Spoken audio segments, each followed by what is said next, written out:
শেখ হাসিনা দেশে ফিরছেন একথা যখন প্রতিষ্ঠিত, তখন এ নিয়ে কেবল বাংলাদেশের শেখ হাসিনা বিরোধীদের ভেতর ভয় আর প্রশ্ন।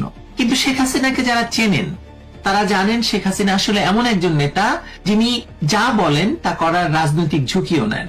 এখন তো নির্দিষ্ট সময়ও জানিয়ে দিলেন দেশে ফেরার।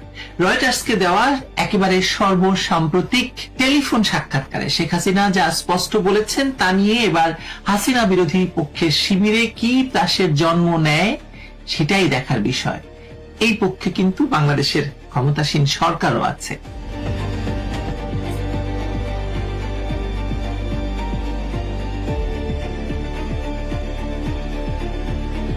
শেখ হাসিনার দীর্ঘ রাজনৈতিক জীবনে তিনি অন্তত 20 বার মৃত্যুর মুখোমুখি বা মৃত্যুর মুখ থেকে ফিরে এসেছেন। 1988 সালে চট্টগ্রামে গুলিবর্ষণ, 2000 সালে কোটালীপাড়ায় বোমা পুঁতে রাখা, 2004 সালের 21শে আগস্টের গ্রেনেড হামলা এবং সর্বশেষ 2024 সালের আগস্টে জুলাই সন্ত্রাসীদের ভয়াবহ সহিংসতা। বারবার তাকে হত্যা করার চেষ্টা হয়েছে, কিন্তু প্রতিবারই তিনি ফিরে এসেছেন। আরেকটি কথা খুব পরিষ্কার ভাবে বলা দরকার, শেখ হাসিনা নিজে গোপনে সীমান্ত পেরিয়ে দিল্লিতে পালিয়ে যাননি। বাংলাদেশের সামরিক বাহিনীর একটি বিমান তাকে দিল্লিতে পৌঁছে দিয়ে গেছে। পালিয়ে যাওয়া আর রাষ্ট্রীয় সামরিক বিমানে করে অন্য দেশে রেখে আসা এক বিষয় নয়। এই শেখ হাসিনার মৃত্যু ঝুঁকি এবং এই যে পালিয়ে না যাওয়া, এই দুটি বিষয় উল্লেখ করেই এবার আলোচনায় যাচ্ছি। দিল্লিতে পৌঁছানোর পর থেকেই শেখ হাসিনা বলে আসছিলেন যে তিনি বাংলাদেশে ফিরবেন। এবার আর শুধু ফেরার ঘোষণা নয়, নির্দিষ্ট সময়ও তিনি জানিয়ে দিলেন। রয়টার্সকে দেওয়া প্রায় 1 ঘন্টার টেলিফোন সাক্ষাৎকারে শেখ হাসিনা বলেছেন আগামী ডিসেম্বর মাসের দিকে তিনি এবং আওয়ামী লীগের কয়েকজন জ্যেষ্ঠ নেতা বাংলাদেশে ফিরবেন এবং আদালতে স্বেচ্ছায় আত্মসমর্পণ করবেন। তিনি এটাও জানেন যে দেশে ফিরলে তাকে গ্রেপ্তার করা হতে পারে, এমনকি হত্যাও করা হতে পারে। তারপরও তার বক্তব্য তাকে ফিরতেই হবে। মৃত্যু এলে তিনি নিজের মাটিতেই মরতে চান। এখানে দেখার বিষয় হলো এই ঘোষণা শেখ হাসিনা বিরোধী শিবিরে কতটা ত্রাস সৃষ্টি করেছে। কারণ এই শিবিরে শুধু কিছু রাজনৈতিক দল কিংবা জুলাই সন্ত্রাসের সুবিধাভোগীরাই নেই। বাংলাদেশের বর্তমান ক্ষমতাসীন তারেক সরকারও রয়েছে, রয়েছে অবৈধ ইউনূস এবং তার ক্ষমতা লিপ্সু দুর্নীতিবাজ উপদেষ্টারা। এই সরকার একদিকে শেখ হাসিনাকে দেশে ফিরিয়ে আনার জন্য ভারতের কাছে বন্দি প্রত্যার্পণ চুক্তির আওতায় বারবার আবেদন করছে, অন্যদিকে শেখ হাসিনা যাতে স্বেচ্ছায় এবং স্বাভাবিক প্রক্রিয়ায় দেশে ফিরতে না পারেন সেই পথও কার্যত বন্ধ করে রেখেছে। ভারত থেকে বাংলাদেশে ফিরতে হলে শেখ হাসিনার একটি বৈধ পাসপোর্ট অথবা বাংলাদেশ সরকারের ইস্যু করা এককালীন ট্রাভেল পারমিট প্রয়োজন হবে, তাই তো? কিন্তু তার কূটনৈতিক পাসপোর্ট বাতিল করা হয়েছে। 2025 সালের জানুয়ারিতে প্রকাশিত প্রতিবেদনে বলা হয়েছিল তার পাসপোর্ট বাতিলের পরও ভারত তার অবস্থানের অনুমতির মেয়াদ বাড়িয়েছে। বাংলাদেশের দৈনিক বণিক বার্তা এটিকে ট্রাভেল পাস বললেও ভারতীয় যে গণমাধ্যমে প্রতিবেদনটি প্রকাশিত হয়েছিল সেই হিন্দুস্তান টাইমস বলছে সেখানে ভিসা শব্দটি ব্যবহার করেছিল। অর্থাৎ নথিটির প্রকৃতি কি সেটা আসলে সংবাদ থেকে আমরা জানতে পারি না। তবে একটি বিষয় স্পষ্ট, ভারত তাকে কারাগারে বন্দী করে রাখেনি, বরং দেশটিতে অবস্থানের একটি প্রশাসনিক অনুমতি দিয়েছে। তাহলে প্রশ্ন হচ্ছে, তারেক রহমান সরকার শেখ হাসিনাকে সত্যি দেশে ফেরাতে চায়, নাকি তারা তাকে বন্দী অবস্থায় হাত করা পড়ানো একটি রাজনৈতিক ট্রফি হিসাবে ভারতের কাছ থেকে গ্রহণ করতে চায়? সরকার যদি সত্যি চায় শেখ হাসিনা দেশে ফিরে আদালতের মুখোমুখি হন, তাহলে তার জন্য এককালীন ট্রাভেল পারমিট ইস্যু করতে সমস্যা কোথায়? পাসপোর্ট বাতিল করে রাখা হবে, দেশে ফেরার সরাসরি পথ দেওয়া হবে না, আবার ভারতকে বলা হবে বন্দি প্রত্যার্পণ চুক্তির আওতায় তাকে তুলে দিতে। এসব রাজনৈতিক উদ্দেশ্য তো বোঝাই যায়, কিন্তু শেখ হাসিনা কিন্তু অনড়, স্পষ্ট, তিনি জানিয়ে দিয়েছেন তিনি ফিরবেন। রয়টার্সের সাক্ষাৎকারে শেখ হাসিনা আবারও বললেন যে ঢাকা বারবার ভারতকে চিঠি দিচ্ছে তাকে ফেরাতে, কিন্তু তিনি জানিয়েছেন তাকে ভারত পাঠাবে কেন, তিনি নিজেই যাবেন। এটা রয়টার্সের বক্তব্য। এই একটি বাক্যই শেখ হাসিনার ফেরত আসার সমস্ত প্রতিজ্ঞাকে স্পষ্ট করেছে, আবার স্পষ্ট করেছে বাংলাদেশ সরকারের বহুচারিতা। কারণ বন্দি প্রত্যার্পণ চুক্তি সাধারণত এমন ব্যক্তির ক্ষেত্রে প্রয়োগ করা হয় যাকে সংশ্লিষ্ট রাষ্ট্রের কর্তৃপক্ষ আটক করে আইনি প্রক্রিয়ার মাধ্যমে অন্য রাষ্ট্রের কাছে হস্তান্তর করে।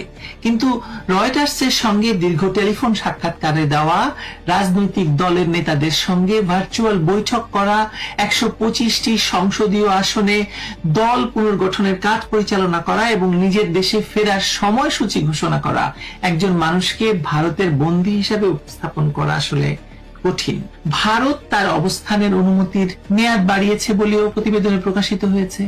একটি রাষ্ট্র কোনো ব্যক্তিকে আশ্রয়, ভিসা বা অবস্থানের অনুমতি দিতে পারে, আবার একই সঙ্গে তার বিরুদ্ধে করা প্রত্যর্পণের আবেদন পরীক্ষা করতে পারে, কিন্তু অবস্থানের অনুমতি পাওয়া এবং কারাগারে বন্দী থাকা এক বিষয় নয়। এই পার্থক্যটি বাংলাদেশের সরকার উদ্দেশ্যমূলকভাবে অস্পষ্ট রাখছে। কেন? কারণ শেখ হাসিনা নিজের সিদ্ধান্তে দেশে ফিরে এলে তারেক রহমানের বহু রাজনৈতিক বয়ান একসঙ্গে ভেঙে পড়বে। জুলাই সন্ত্রাস হিসেবে প্রতিষ্ঠিত হবে। তথাকথিত জুলাই বিপ্লবের যে বেলুন, সেটি ফুটো হয়ে যাবে। তথাকথিত জুলাই অভ্যুত্থানের যে দাবি, সেটি নস্যাৎ হয়ে যাবে। তারা এতদিন বলেছে শেখ হাসিনা পালিয়ে গেছেন, আর কখনো ফিরবেন না। এখন শেখ হাসিনা বলছেন তিনি ফিরবেন, আদালতে যাবেন এবং মৃত্যুর ঝুঁকিও নেবেন। তারা বলছে আওয়ামী লীগ শেষ, অথচ শেখ হাসিনা জানিয়েছেন ভার্চুয়াল বৈঠকের মাধ্যমে অন্তত 125টি সংসদীয় আসনে দলের সাংগঠনিক পুনর্গঠন চলছে। আওয়ামী লীগ যদি সত্যি মৃত হয়, তাহলে মৃত আওয়ামী লীগকে নিয়ে এত আতঙ্ক কেন সরকারের, বলেন তো? জুলাই সন্ত্রাসীদের এত ভয় কেন? শেখ হাসিনা যদি বাংলাদেশের রাজনীতিকে বা রাজনীতিতে অপ্রাসঙ্গিক হয়ে থাকেন, তাহলে তাকে ফেরানোর জন্য এত কূটনৈতিক চিঠি কেন? তাকে নিয়ে ভারত বাংলাদেশ সম্পর্কের এত টানাপোড়েন কেন? তার একটি সাক্ষাৎকার প্রকাশ হওয়ার সঙ্গে সঙ্গে দেশি বিদেশি গণমাধ্যম এত আলোড়ন ওঠে কেন?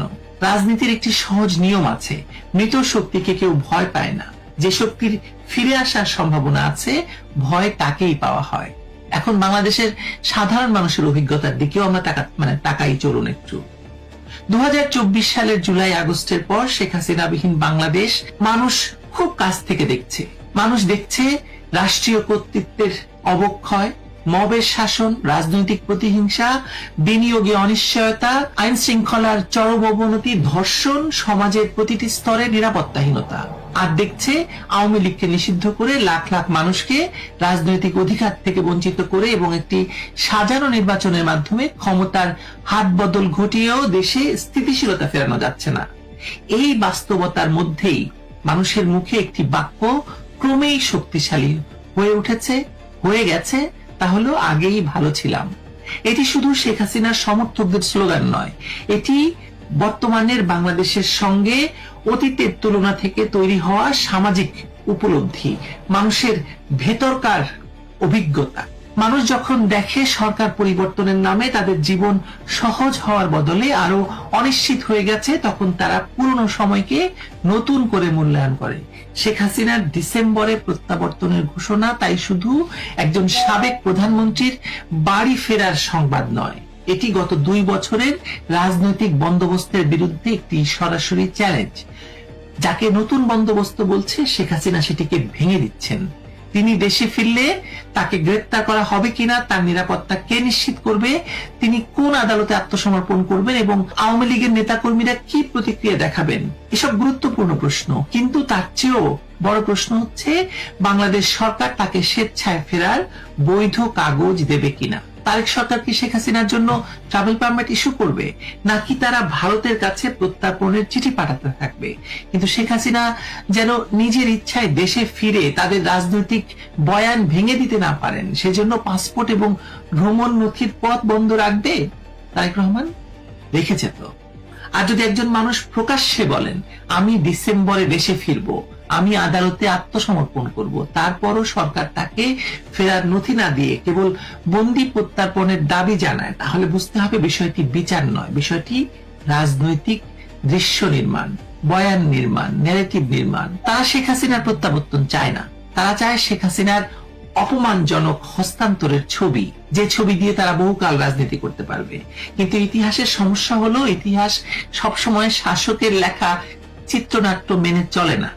শেখ হাসিনা ডিসেম্বরে সময় দিয়েছেন, এখন পরীক্ষায় তিনি একা নন, পরীক্ষায় বাংলাদেশের সরকার, বিচার ব্যবস্থা, নিরাপত্তা প্রতিষ্ঠান এবং সেই সব রাজনৈতিক শক্তি যারা গত 2 বছর ধরে বলে এসেছে শেখ হাসিনা শেষ, আওয়ামী লীগ মৃত এবং বাংলাদেশ তার অধ্যায় অতিক্রম করেছে। ডিসেম্বর তো খুব বেশি দূরে নাই। শেখ হাসিনা ফিরবেন কি ফিরবেন না সেটা শেখ হাসিনা জানেন, কিন্তু তার সঙ্গে ফিরে আসবে গত 2 বছরের প্রতিটি ব্যর্থতার হিসাব, প্রতিটি রাজনৈতিক প্রতারণার প্রশ্ন এবং সেই অস্বস্তিকর জনমত আগেই ভালো ছিলাম। এই মুহূর্তে শেখ হাসিনার এই যে ফিরে আসার ঘোষণা, একেবারে সময় দিয়ে ডিসেম্বরে ফিরে আসার ঘোষণা, নেতাকর্মী সহ ফিরে আসার ঘোষণা বহু প্রশ্নের জন্ম দিয়েছে। সবচেয়ে বড় প্রশ্ন হলো তারেক রহমান কি সত্যি শেখ হাসিনাকে দেশে ফেরাতে চান কিনা, নাকি তারা সবচেয়ে বেশি ভয় পায় সেই মুহূর্তটিকে যখন শেখ হাসিনা নিজেই বিমানে উঠে ঢাকায় নামবেন এবং বাংলাদেশের মানুষের সামনে দাঁড়িয়ে বলবেন আমি ফিরে এসেছি। দেখা যাক, ডিসেম্বর খুব বেশি দূরে নয়, ডিসেম্বর আসছে। ভালো থাকবেন সবাই।